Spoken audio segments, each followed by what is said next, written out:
My name is Pooja. There's a few things that make up who I am. The mountains and the outdoors, family and friends, food and filmmaking, and Jesus. On this show, I try to combine all those and take amazing people on awesome adventures and get to know them a little bit. This is Mountaintop Experiences.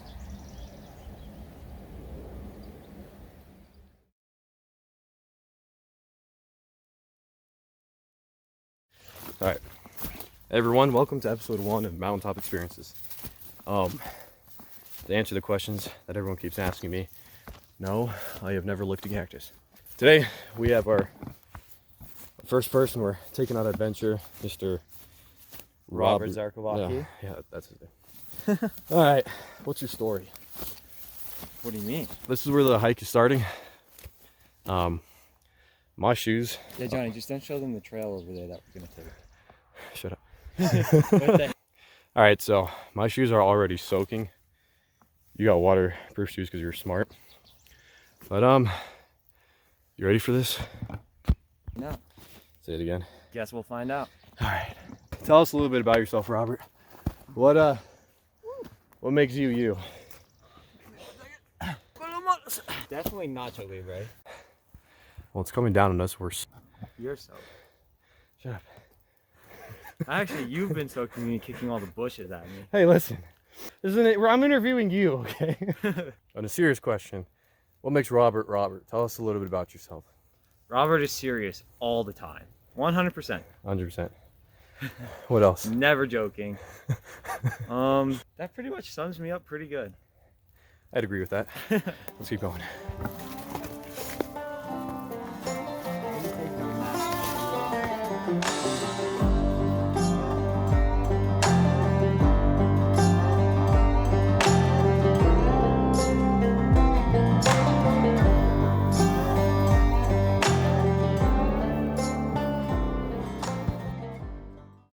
So, Robert, you fancy yourself as a philosopher, no?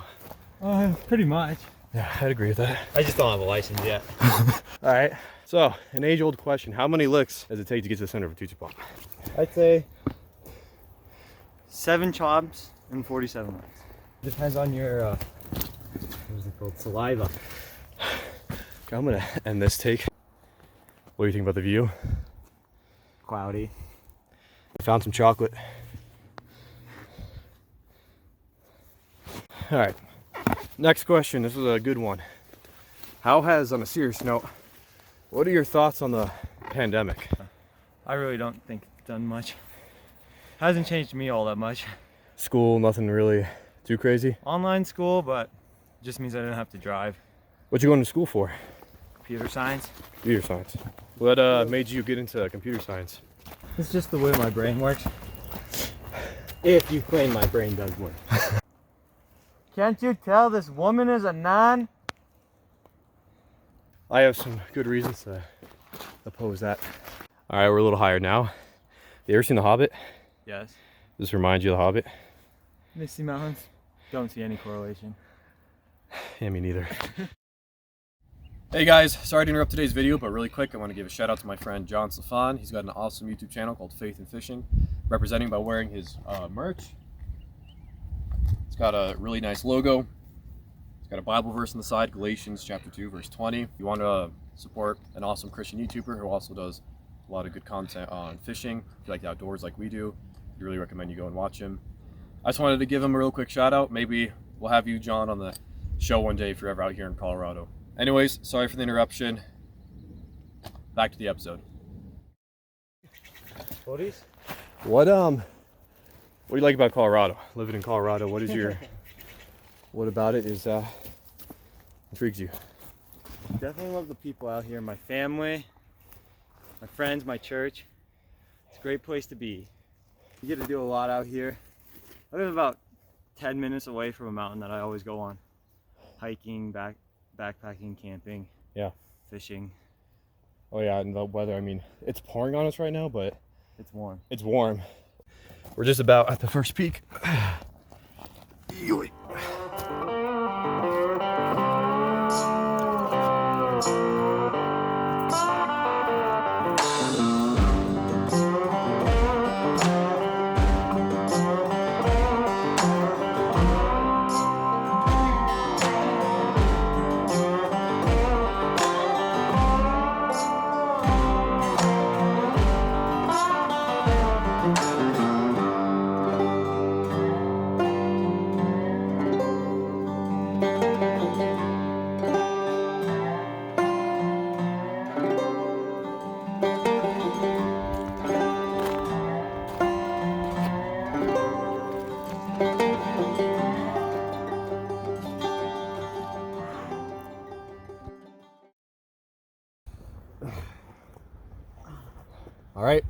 Now comes today's sponsor.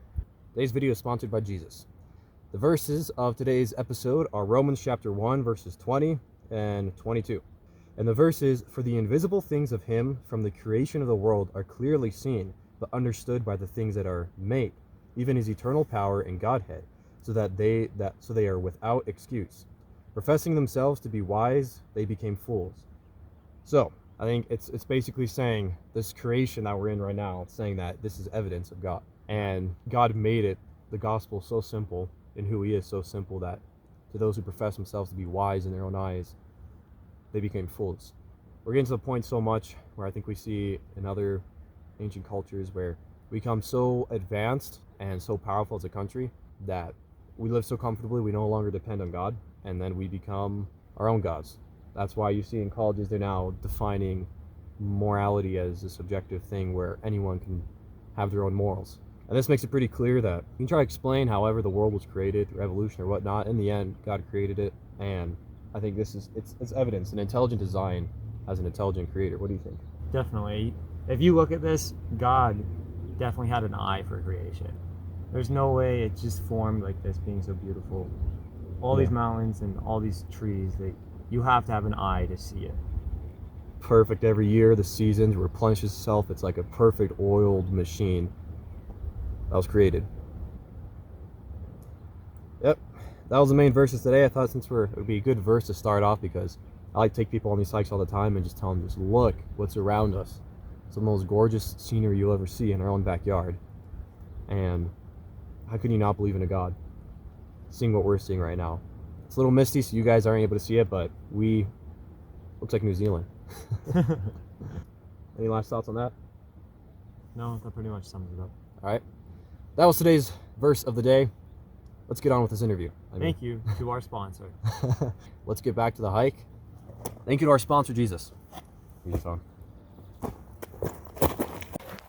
So, these rocks are super slippery. I am dyslexic in speech, yes, I know. And had a lot of fun climbing on the edge of wheat. Okay.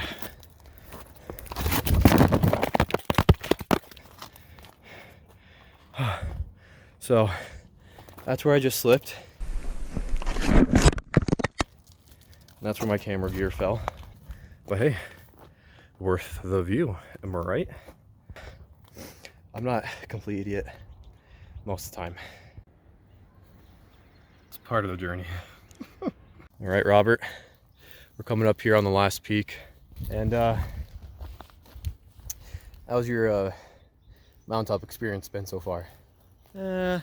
Views are great. People.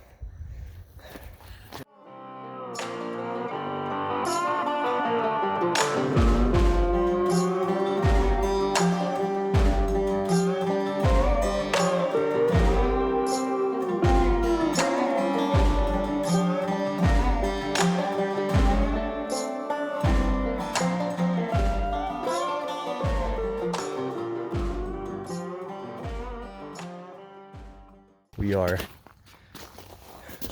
coming up to the last peak right here now. This is the last little hill to climb. And here we are, the last peak.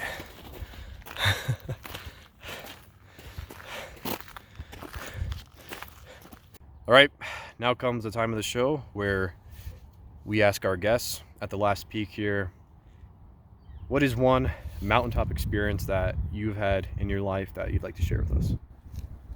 Yeah, so I do a lot of hiking, and we've done quite a few 14ers. And my favorite, or one of the best ones, was when we did Mount Princeton. It was a foggier day than this, and we started, you couldn't see anything.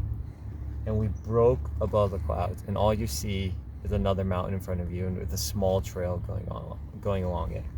And it really put things into perspective, just how isolated we were from the world, because we were the only people above the clouds. It was such a neat experience, and definitely want to do more cloud hikes. That is sweet. So you guys were like above the clouds? Yep. And you had like was there a sun above it, like sunrise kind of thing, or just?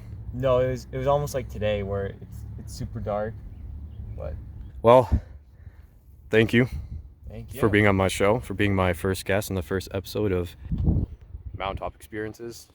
Hope to have many more guests on here, and hope you guys kind of got a good picture of this guy here. He's been one of my best friends since I was, how old are we? Birth? Pretty much. Basically since birth. And I hope you guys enjoy this episode. We're gonna head down now and go get some carne asadas, end the day with some good food. Is there any last words, Robert, that you'd want to say to the viewers? Any I things think have we could have occurred? gone farther, definitely.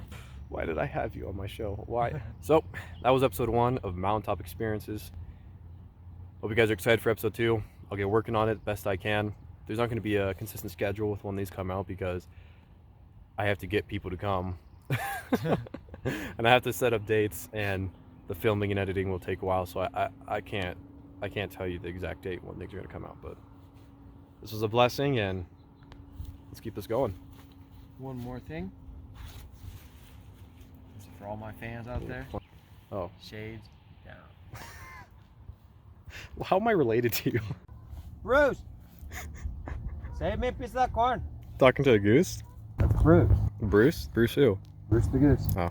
Robert, what's your message to the people? Shades down.